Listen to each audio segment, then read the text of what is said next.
ateş açılmaya başlandı. Yukarıdan ateş açıyorlar TRT'ye. Helikopter dolaşıyordu.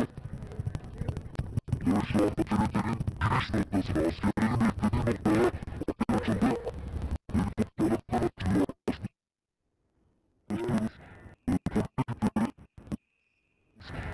Polis ekipleri, özel kuvvetlere bağlı polis ekipleri de şu anda TRT'nin önünde bekleyişlerini sürdürüyorlar. Herhangi bir müdahale etmemişlerdi ama helikopterden 4 el ateş edildi.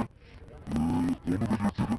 Burada vatandaşlar da bulunuyordu. Onlar TRT'ye girmeye çalıştı. O sırada bir vatandaş yaralandı. Onu da tekrar hatırlatalım. Yani normalde bazı yerlerden çatışma haberleri geliyordu ama bizim hemen yaklaşık 30-40 metre uzağımızda gerçekleşti bu. Bir vatandaş TRT'nin ana kapısından girmeye çalışırken askerle bir arbede yaşandı, sonrasında da vuruldu. Polisler onu oradan almaya çalıştı ancak polislerin de girmediğini söyleyelim.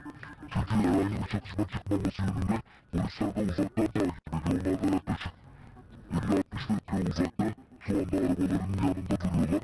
Onlar da silahlarını hazırlamış durumdalar. Ancak yukarıda bir helikopter dolanıyor ve onun ateşi